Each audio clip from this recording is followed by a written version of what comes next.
This is Otaku no Video, episode 37, Macross Frontier Part 3.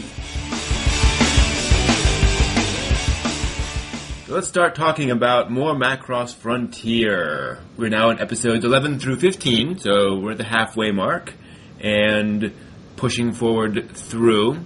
It's funny, I was writing down notes for episode 11, and was surprised to find I only had like 4 or 5 different little notes written down. There's not too much in episode 11, as much as things sort of start to accelerate at this point.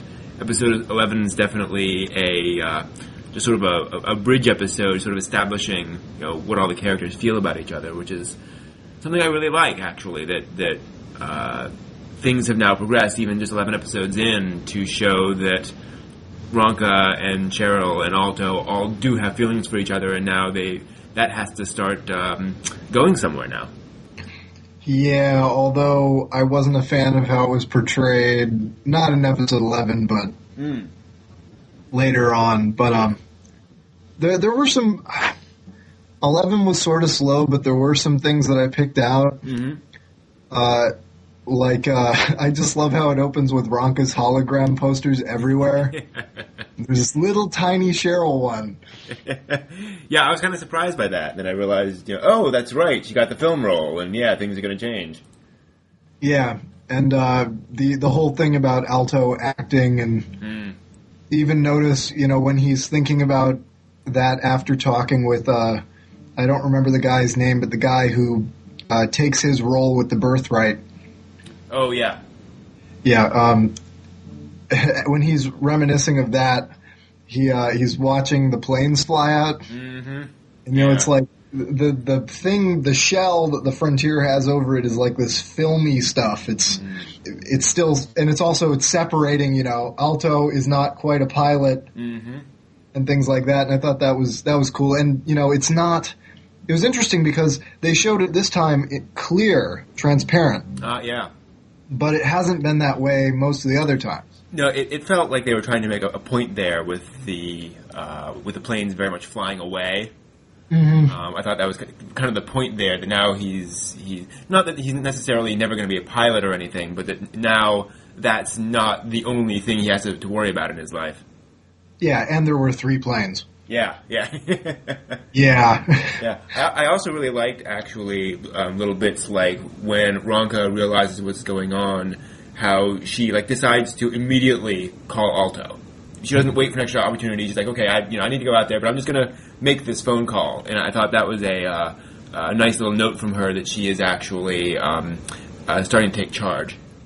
Yeah, definitely. And even with near the end, I think it was near the end of the episode with the cookies. Yeah. I don't know. There was something about a physical manifestation of, emotion that shows that, and Ranka later says in this group of episodes that she has more self-confidence. Yeah. But I can only imagine what the line bitter could possibly mean when we paint Alto as the cookie. Yeah, that's a hint. No, it's not. Certainly not. I also like the little note that flying's been something that Alto's been interested in ever since he was a little child. That was a nice little note. I also find it funny that his name's Alto, but we'll get to that some other time. He's a princess.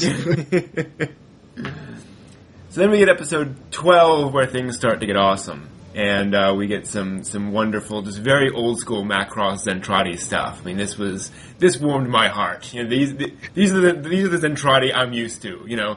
Warlike and nasty, but as soon as a cute singer comes along, they all start getting nosebleeds. It was just this was fun. I also really appreciated the fact that apparently the fighter she comes in on has 4 turbines that are actually speakers. That's just very Macross. Yeah, that was my note, is because before dying, I had to see a Valkyrie with giant speakers mounted on it. And I'm convinced that is a reference back to Macross 7, where the main character, for those who don't know, he literally, his entire fighter is one giant amp.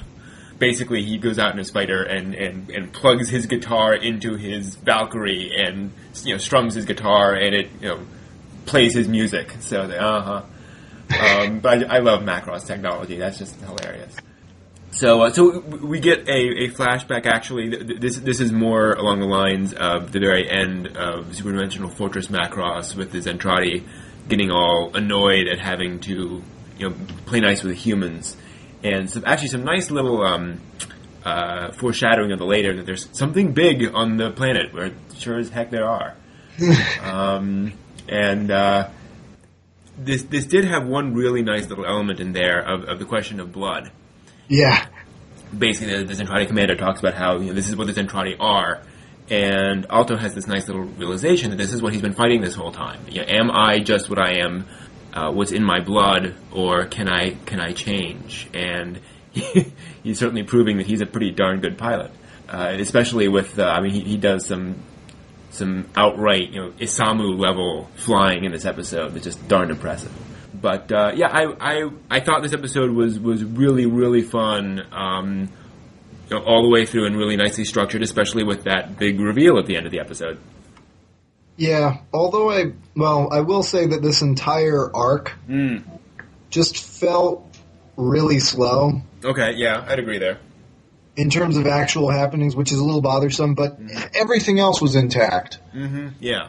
So it was fun enough to watch. I mean, I didn't find myself dying over, 10 minutes of the episode, but... Yeah, it was definitely more of a slow build-up to episode 13, where, we start going into interesting territory. So, let me just ask a few questions. Do you think Ranka is an alien? Yes. Yeah, I think so, too. The Queen? Mm-hmm. So we get some just really big stuff with the big ship they stumble across, and then this giant thing shows up, and we get I will say I was really surprised at where this episode ends. I mean, things just really start to accelerate. I mean, that was a pretty big way to end an episode. Yeah, it picked up. I mean, it was more of the combat that this show's been really excelling at, so it's like, let's do it because everybody loves it. Yeah. Which actually, I have a quibble with that. In terms of how the combat is done, in terms of being, this isn't hard sci-fi, but for all the stressing for all the stress it puts on like resource management and stuff like that. Yeah. I was thinking about today how they would have more laser weaponry rather than missiles and machine guns or whatever. Mm-hmm. Because of the its energy, they could absorb solar power and recharge the batteries or whatever if that were the case. But this is not this is not exactly Gasaraki or Votoms. So yeah, this is also happening in 2057. Yeah, so who knows where technology is at this point. I just love that we have 117 dimensional fleets in 50 years. Okay. But, yeah, sure. As things push on with this plot, what really is actually impressing me about this show is that I never expected it to have this much sort of bigger space opera-ish plot. I'm